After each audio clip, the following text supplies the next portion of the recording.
volta com Você Feliz. Eu estou aqui na câmera 2. Agora a gente vai falar sobre diversidade e acessibilidade. Gente, segundo uma pesquisa realizada pelo IBGE, em 2010, 9,7 milhões de pessoas têm deficiência auditiva aqui no nosso país, aqui no Brasil. E essa população ainda sofre com muitas barreiras, desafios aí para conquistar a sua autonomia e seus direitos. E para a gente falar sobre essa acessibilidade, sobre esses direitos, a gente está recebendo aqui o professor do curso de Libras da UFRN, Joatan Medeiros, e o Isaac Silva, que também é professor de Letras e Libra, né? Bem-vindos os dois.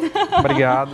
Olha, é a primeira vez que eu vou fazer uma entrevista assim, né? E eu estou aqui super curiosa para saber. A dinâmica vai funcionar o seguinte, da seguinte maneira. O Isaac Silva, gente, ele é surdo, né? E aqui eu vou fazer a pergunta para ele e o nosso professor vai aí fazer, ó, como ele está demonstrando para vocês de casa, tudo direitinho. Sejam bem-vindos, primeiramente.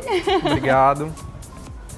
Obrigado também. Depois, gente, eu já tô tão curiosa, porque eu sou uma pessoa curiosa, né? E eu já quero saber algumas coisas, assim, Libras. No final da entrevista, a gente vai tentar aprender algo com eles. Bom, para começar, né, que é o nosso maior objetivo aqui, é mostrar para os nossos telespectadores, é tentar passar um pouquinho de conhecimento, né, sobre esse mundo, né, que a gente tem que entender muito mais, a gente tem que respeitar e, como eu falei no início, né, ultrapassar barreiras, né? Então, assim, eu quero saber sobre o termo certo para a gente falar. O termo surdo e mudo não é correto, não é isso?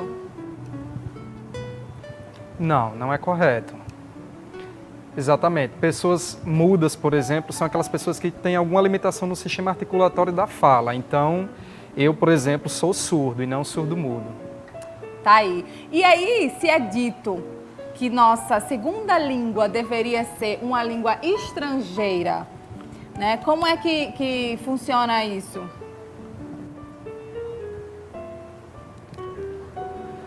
Eu acho que em relação, por exemplo, à obrigatoriedade das línguas no Brasil, por exemplo, a língua estrangeira é reconhecida como uma língua não nacional. Sim. A Libras, por exemplo, é a segunda língua do Brasil reconhecida oficialmente. Então é necessário que se torne obrigatória também para a população brasileira. Com certeza. E nas escolas, como é que as crianças surdas podem ter acesso às Libras?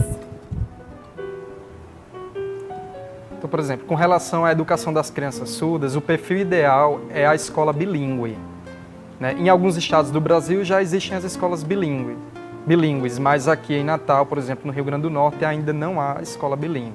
Então, é necessário, por exemplo, nos contextos em que não haja escola bilíngue, que o professor ele saiba Libras para fazer parte desse processo de educação da criança surda. E aí, qual é o papel do intérprete, né, na educação aí das pessoas surdas? Papel importante, né?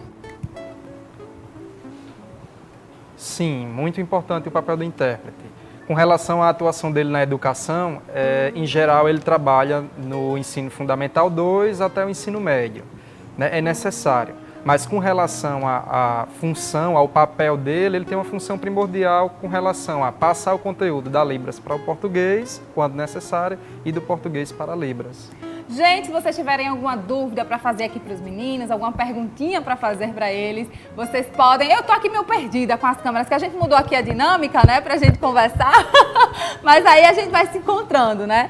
Bom, eu tô aqui na câmera 1, então se você tiver alguma dúvida, você de casa, alguma perguntinha para fazer para eles, vocês podem interagir com a gente nas redes sociais, no nosso WhatsApp 981056955. Agora eu quero saber, quando uma pessoa surda é oralizada, o que que isso significa, gente?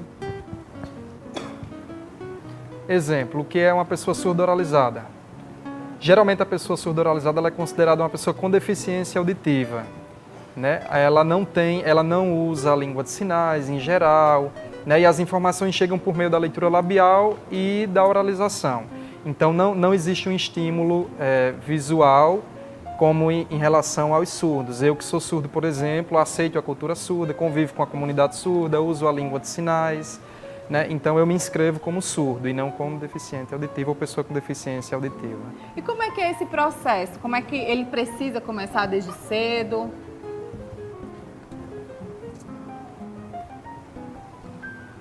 Por exemplo, eu sou surdo, eu vou explicar um pouco da minha experiência com a oralização, né? A oralização ela é necessária, por exemplo, foi necessária para mim, em contextos informais, é possível conseguir lograr a comunicação. Em outros contextos, a coisa fica mais difícil, porque depende de posicionamento de mim em relação às pessoas que oralizam. Então, não é sempre que eu vou dar conta de fazer essa leitura labial e nem de oralizar perfeitamente como se espera. Então, quando a comunicação é básica, em contextos mais informais, é possível, dependendo também da forma como se oraliza. Mas o ideal é que o surdo ele aprenda a língua de sinais. Então, com relação à minha experiência, eu demorei de 5 a 6 anos para aprender a oralizar. Em relação a Libras, quando eu fui exposto à aprendizagem da Libras, em 3 meses eu já tinha desenvolvido muito bem na língua de sinais. Muito bacana. A gente está falando um pouquinho sobre acessibilidade, né? Sobre quebrar essas barreiras, esse preconceito, porque infelizmente ainda há. Eu acho que tudo vem muito da falta da informação. É por isso que a gente está tentando aqui passar para vocês de casa. Quanto mais informação, melhor. E se você tiver alguma perguntinha, se quiser participar desse bate-papo que está super interessante, é só mandar no nosso WhatsApp 981056955. Já está passando aí na sua tela. Agora me fala uma coisa, eu quero saber de vocês como é que a gente falou um pouquinho sobre esse preconceito. Você sofre muito preconceito ainda? Sim, muito preconceito. Até hoje ainda não houve uma situação onde eu pudesse me sentir confortável e aceito de fato como eu sou. Ainda existe muito preconceito. Diminuiu bastante com relação às políticas públicas de valorização da Libras, da educação da pessoa surda. No entanto, ainda há muita barreira, ainda há muito desconhecimento com relação à pessoa surda. Pensa que tem algum déficit cognitivo, que não é inteligente. Há uma infinidade de estereótipos que se propagam. E eu acho que, por exemplo, esses espaços são necessários e é importante que se dê a oportunidade para tratar disso. Agora, aproveitando o que você falou das políticas públicas, que políticas públicas são essas? O que está sendo feito? Quais são as ações para quem busca saber mais informações, para que entenda mesmo? Porque, gente, claro, como a gente sempre fala aqui no programa, acho que tudo, a educação é a base de tudo no nosso país. Então, se você não for educado, se não houverem essas políticas públicas, nada anda, Então, quais são essas medidas que são tomadas pelo poder público para que não haja tanto preconceito, para que as pessoas tenham mais oportunidades de trabalho, para que elas sejam vistas na sociedade como pessoas mesmo normais, como você falou, elas não são menos inteligentes, não, nada disso. Com relação a políticas públicas, por exemplo, no Brasil houve um avanço muito rápido nos últimos 15 anos. Então, por exemplo, hoje já é possível ver intérpretes nas universidades, professores de Libras. Aqui em Natal, por exemplo, a gente ainda não tem educação bilíngue. Outras questões relacionadas à acessibilidade, por exemplo, não há muitas legendas no cinema brasileiro. Então, isso é um grande problema. Quando a gente vai assistir um filme nacional, o filme nacional, por estar em português, não tem a legenda. Então, é impossível assistir aquele filme. É importante, então, ter essa acessibilidade. Existem muitas barreiras, assim como já existem muitas questões legais já vigentes, em teatros, por exemplo. Sim, era isso que eu ia até perguntar, Teatros também tem que ter os intérpretes, Sim, precisa. Nos teatros é necessária a presença do intérprete nos teatros. Não seria um intérprete para dar conta da acessibilidade em um teatro, É necessário que os intérpretes acompanhem as atuações em palco. Sim. Então, isso é algo muito difícil. Não há ainda uma comunhão do intérprete ficar junto ao ator, porque atrapalharia a cena diretamente. Então, precisa ser algo articulado anteriormente com o grupo que está encenando, para que haja uma melhor visualização e compreensão do que está sendo transmitido ali no momento da atuação. Algumas perguntinhas estão chegando no nosso WhatsApp. Se você tiver alguma dúvida, pode mandar aí no 981056955. Agora eu quero saber se existem níveis de surdez. Como é que acontece isso? Sim, tem sim. Então, por exemplo, existe o leve, o moderado, o severo e o profundo. Por exemplo, eu sou surdo profundo. Deixe-me ver aqui uma pergunta. Os aparelhos auditivos e implantes cocleares ajudam na qualidade de vida das pessoas surdas? Mas para que a pessoa surda viva bem e socialize, é necessário esse tipo de intervenção?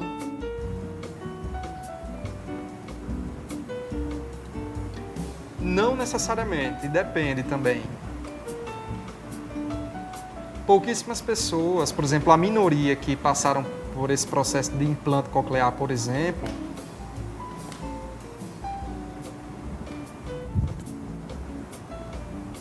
quando houve, por exemplo, no caso dele, uma perda auditiva moderada ou leve, com o implante coclear ajudou nessa recuperação. No entanto, em crianças, por exemplo, implantadas com surdez profunda, esses casos de desenvolvimento da fala e da audição se tornaram muito difíceis, né? Então é a minoria que não tem ainda. A minoria desenvolveu, nesse caso, a audição bem. E assim, existem cursos de Libras aqui na nossa cidade? Tem sim, por exemplo, a ASNAT, que é a Associação de Surdos de Natal, né? O SENAC também oferece cursos básicos de Libras, o AGRO, que é um Instituto de Idiomas da Universidade Federal, da UFRN. Então, esses 3 lugares hoje são referência na oferta do curso de Libras básico. Muito bacana. Olha, muito obrigada, viu, pela participação de vocês aqui, pelo papel que vocês desenvolvem na nossa sociedade. Para quem quiser saber mais informações, né, se inteirar mais sobre o assunto, pode procurar vocês como? Atualmente, nós somos professores do curso de Letras Libras da UFRN, é um curso superior, uma graduação para a formação de professores de Libras, e nós atuamos como professores da área de estudos literários. Então, nós damos aulas em Libras sobre literatura brasileira, portuguesa, teoria literária. Então, lá é o nosso local de trabalho e vocês podem encontrar a gente por lá. Querem deixar algum recado para a gente finalizar? Para o pessoal que está em casa, alguma mensagem? Eu só vou explicar um pouco com relação, por exemplo, às minhas expectativas.